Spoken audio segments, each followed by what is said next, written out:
Welcome to the deep dive. Today we're taking a really fascinating journey. We're diving into the world of meat, poultry, and seafood prep. Yeah, and our guide for this is the Chef's Guide to Meat, Poultry, and Seafood, that QuickStudy craft one. Exactly. Think of hmm it as like unlocking the secrets to becoming a more confident cook. Whether you're just doing a quick weeknight thing or planning something bigger. Mm.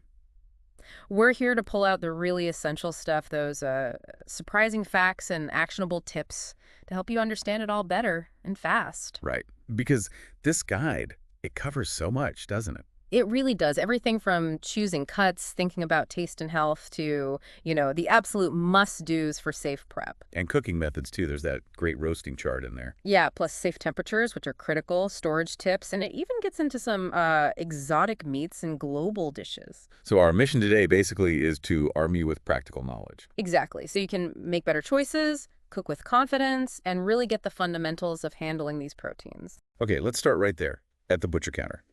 Choosing cuts. The guide talks about USDA grading for beef and veal. Right. You've probably seen those labels. For beef, it's prime, choice, and select. Prime being the top tier, yeah. Lots of marbling. Yeah, that marbling means flavor and juiciness. It really melts in your mouth. Choice is still really good, a nice balance. Select is much leaner. And veal's similar, with prime and choice.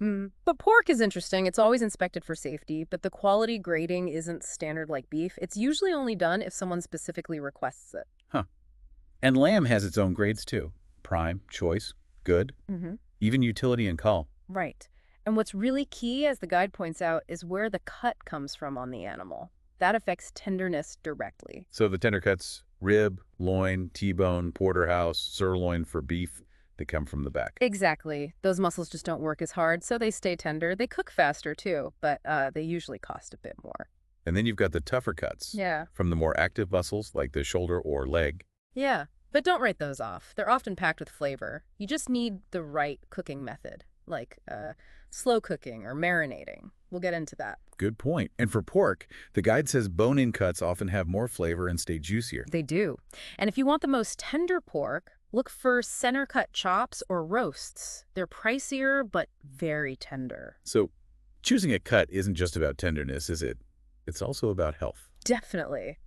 The guide reminds us, poultry and some pork cuts are leaner, lower in saturated fat compared to, say, some cuts of beef or lamb. And seafood, of course, often has those good omega-3s. Right. So it kind of prompts the question for you, the listener.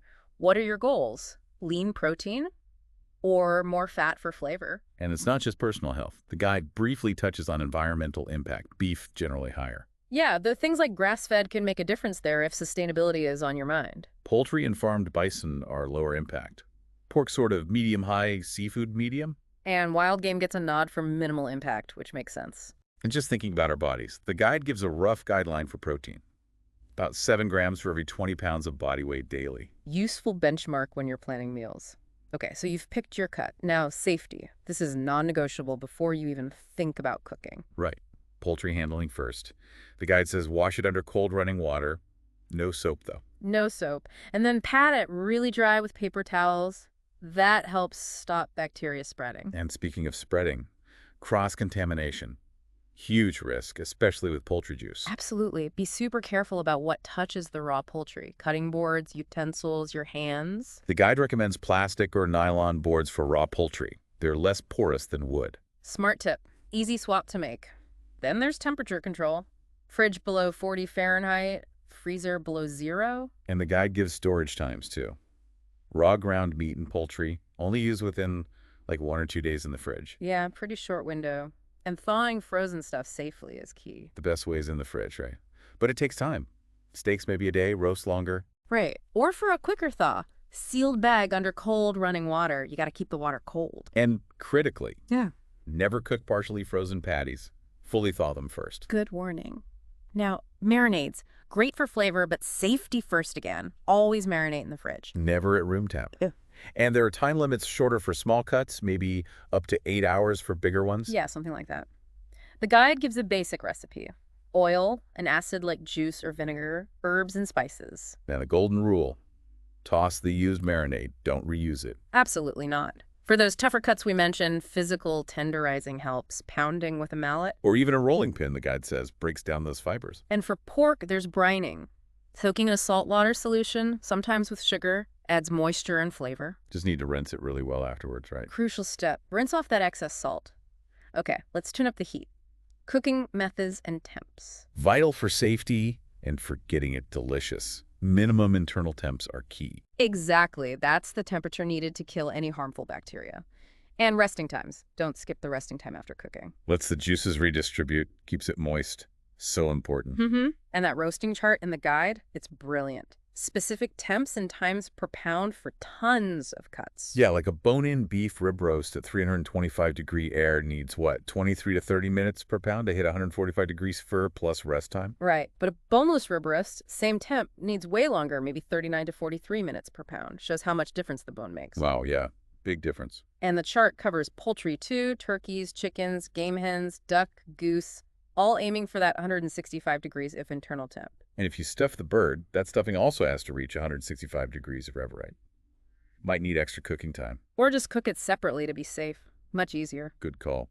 The guide spells out the minimum safe temps really clearly. Beef, 145 degrees air bare, though you can cook it less if you like rare, but 145 degrees air is the official minimum safety point. Pork and fresh ham, also 145 degrees Fahrenheit. Fully cooked ham just needs reheating to 140 degrees air for out. Lamb, they suggest 145 degrees air for medium. And poultry, every time, 165 degrees Fahrenheit. Yeah. No exceptions. Check the thickest part, right? Inner thigh or breast. Definitely. Use a meat thermometer. It's the only way to be sure. Don't eyeball it. Especially important for wild game, too. The temps vary there. Right. The guide lists them. Buffalo, elk, deer, around 145, 160 degrees Fahrenheit.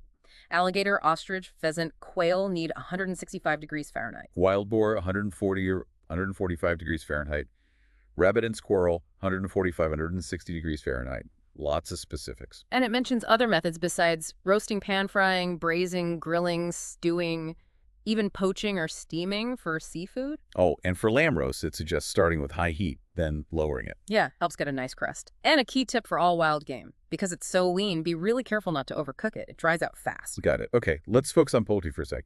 The guide details the different types. Turkey, chicken. Yeah, stewing chickens, roasters, broiler fryers, those little game hens, ducks, geese too. Gives typical weights and servings. Handy for planning. And the stuffing warning again, don't pack it too tight, hinders cooking. And that stuffing must hit 165 degrees Fahrenheit. Seriously, cooking it separately is often the safer bet. The guide also gives carving tips, which can be intimidating sometimes. True.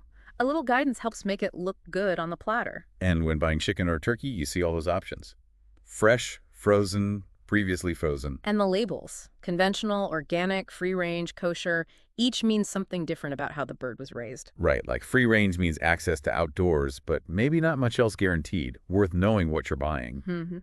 Now, duck and goose are a bit different. All dark meat, the guide says. Richer flavor, but also higher fat content. Exactly. So the tip is to pierce the skin all over before cooking.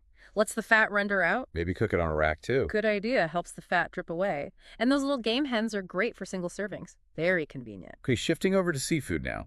The guide stresses how perishable fresh seafood is. Yeah, and makes the point that most fresh seafood you see was probably frozen before. Key advice. Don't refreeze thawed seafood. Texture and quality suffer. Right. Big time. When looking at whole fresh fish, check the eyes should be clear, not cloudy. Flesh firm, gills red. Skin sleek, not slimy, and no strong fishy smell. Right. For fillets, look for firm, moist flesh, no tears or discoloration. And live shellfish, clams, mussels, oysters, buy them alive. Shells should be closed or snapped shut when tapped. Store them in paper bags in the fridge, let them breathe, not plastic. And for shrimp, the guide actually suggests buying frozen might be better than the thawed, fresh ones at the counter. Often, yes. The frozen ones can actually be fresher, better texture. Avoid shrimp with black spots or yellowing shells, though, signs of spoilage. Interesting tip about scallops, too. If they're pure white, they might be over-soaked in water. Dilutes the flavor. Yeah, something to watch for. For live lobsters and crabs, look for frisky ones. Lively movement, no froth. The guide raises a point about imported seafood, sometimes less regulation than domestic. It can be the case. Concerns about antibiotics, contamination sometimes. Checking the country of origin label is a good practice. And the wild-caught versus farm debate. Pros and cons to both. the guide mentions. Yeah, flavor differences, availability, cost. It's complex. Also, a caution on mercury in big predatory fish, shark, swordfish. Pregnant women and kids should avoid those. And it recommends checking sustainability guides, like Seafood Watch. Good resource. Absolutely. Now, seafood prep. Like, Always rinse it well. Check fillets for little bones like pin bones and salmon. run your fingers over it. Exact. And soak clams, maybe in salt water with cornmeal to purge sand. Good trick. And save that liquid from shellfish, the nectar. Great for sauces. Just strain it. And debating shrimp if they're in the shell. Usually necessary. Lastly, it mentions court bouillon. That's for poaching and fumet, a fish stock for sauces. Okay, let's get adventurous. Taste and surprise. Global preparations. Sounds fun. Yeah. First up, kofta meatballs. Ground beef or lamb, lots of spices, herbs, grilled, pan-fried, baked. Often served with yogurt sauce, right? Like tzatziki. Then there's Vietnamese caramel-coated fish. Uses caramelized sugar, soy, ginger, sweet and savory. Sounds amazing. Yeah. And ceviche raw fish cooked in citrus juice. Right, no heat involved. Mixed with tomatoes, onions, cilantro, chili. Super fresh and zesty. Then Jamaican goat curry. Or you can use lamb or beef and needs that Jamaican curry powder, or add allspice to regular curry. And Scotch bonnet peppers for heat, often served with rice and peas. Nice. From Cuba, ropa vieja, old clothes, shredded beef, slow braised in tomato sauce with cumin cilantro. Comfort food sounds delicious. And finally, bogodi from South Africa. Spiced ground meat, dried fruit, topped with egg custard and baked. Wow, sweet and savory. Very unique. Definitely different. Okay, last big topic, exotic meats. These are gaining popularity, the guide says. Higher protein, lower fat sometimes, fewer sustainability issues maybe. Often, yeah. And usually raised without steroids or antibiotics. You can find them online or sometimes specialty butchers. Bison is getting more common. Lots of cuts available, usually ground, steaks, roasts. Key things, practice good sanitation, obviously. And the big cooking rule. Don't overcook them. They're lean. Right, they cook faster than you might expect. Most recipes for regular meats work. Just adjust the time and temp down. Exactly. So, quick rundown. Bison slightly sweet. Cook low heat, rare to medium rare. Moose, like grass-fed beef, denser. Also low, slow heat. Elk rich flavor. Cook fast on high heat, rare medium rare. White-tailed deer similar. Rich deep flavor, high heat, rare medium rare. Alligator tastes like chicken meets rabbit. Good in stews, fried. Ostrich red meat like beef, best sautéed or grilled medium rare. Pheasant delicate flavor, pan fry, roast, or slow cook. Quail small, often stuffed. Need about 2 per person. Wild boar, bolder than pork, leaner, needs low heat. Rabbit sweet, lean like chicken. Stew, fry, roast. Coral sweet, nutty, good in casseroles, slow cooked. Antelope mild, like venison. Grill, stew, braise. Phew. Lots of options there. The guide even gives storage times for these. Cooked and uncooked. Vacuum packing helps. So wrapping this all up, this deep dive into the chef's guide, it really shows that cooking these proteins well is about understanding the basics, right? Totally. From picking the right cut for the job to nailing those safe cooking temps and just being willing to try new things. Absolutely. So hopefully now you, the listener, feel a bit more armed with knowledge, ready to make smarter choices, cook more confidently. Maybe even try some of those global recipes or exotic meats we talked about. Which leads to our final thought for you. What's next? What new dish are you inspired to try? Is there maybe an overlooked cut of meat you're now curious about? Yeah, what surprising culinary adventure awaits? We hope you'll think about balancing taste, health, and sustainability in your choices using some of the details we dug into today. For sure. And remember, this is just scratching the surface. There's always more to learn in the kitchen. Thanks so much for joining us on the deep dive.